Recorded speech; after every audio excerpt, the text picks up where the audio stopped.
Ce mardi 17 mars 2026 restera officiellement gravé dans l'histoire de l'Algérie. Sous un soleil méditerranéen qui illuminait les collines de Béjaïa, le Premier ministre Nadir Larbaoui a posé le pied sur le site d'Amizour Talla Hamza pour lancer officiellement le plus grand projet minier jamais entrepris par le pays. Un complexe de 471 millions de dollars dédié à l'exploitation d'un gisement géant de zinc et de plomb. Ce n'était pas une simple visite protocolaire. C'était le geste concret d'un État qui a décidé de cesser de contempler ses richesses et de les faire enfin parler. Pendant des décennies, ce trésor géologique dormait sous terre, immense, prometteur, mais inexploité. Aujourd'hui, il s'éveille. Et avec lui, c'est toute une vision industrielle qui prend vie. Car ce projet dépasse largement le cadre d'une mine. Il incarne le tournant que l'Algérie s'est choisi. Transformer sur place, créer de la valeur ajoutée, et ne plus se contenter d'exporter des matières brutes. Le zinc et le plomb qui sortiront d'Amizour et de Talla Hamza ne partiront pas à l'état de roche. Ils seront raffinés, traités, intégrés dans des chaînes de production locales. L'objectif est clair, réduire la dépendance aux importations de métaux transformés et générer des revenus en devises autrement plus élevées grâce à des produits semi-finis ou finis. Le zinc, ce métal discret mais indispensable, est devenu le héros silencieux de la transition énergétique mondiale. Il protège l'acier contre la corrosion, entre dans la composition des batteries, des panneaux solaires, des éoliennes et des infrastructures électriques de demain, point en s'imposant comme producteur majeur.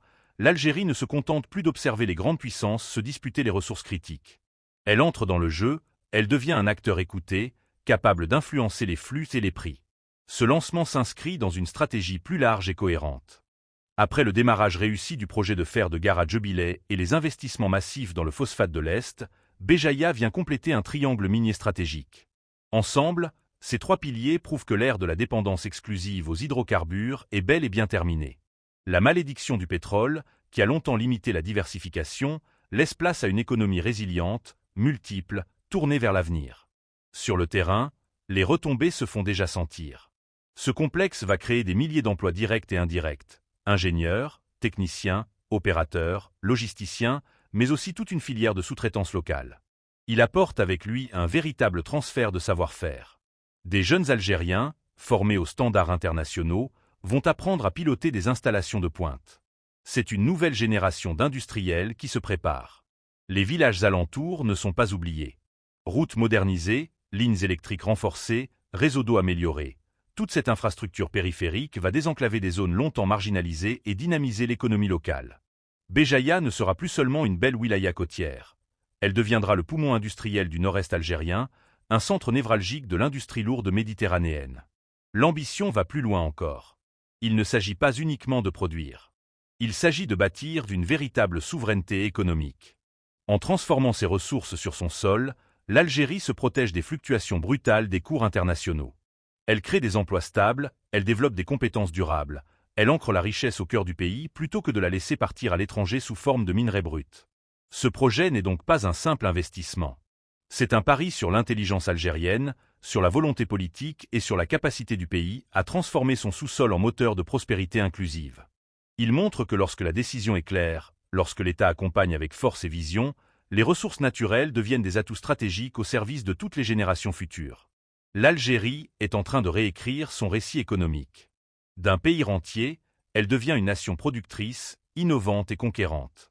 Le monde commence à la regarder différemment, non plus comme un simple fournisseur d'hydrocarbures, mais comme une puissance minière émergente avec laquelle il faudra désormais compter.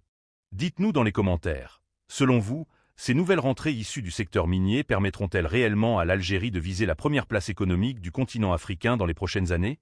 Ce modèle de transformation locale et de souveraineté est-il la clé définitive pour assurer une prospérité durable? Partagez vos analyses et votre vision du futur industriel algérien. En conclusion, ce 17 mars 2026 ne marque pas simplement l'ouverture d'une mine à Béjaïa. Il signe l'acte de naissance d'une nouvelle Algérie industrielle. Une Algérie qui refuse de brader ses richesses, qui choisit de les valoriser avec intelligence et qui bâtit, pierre par pierre, une économie solide, diversifiée et fière.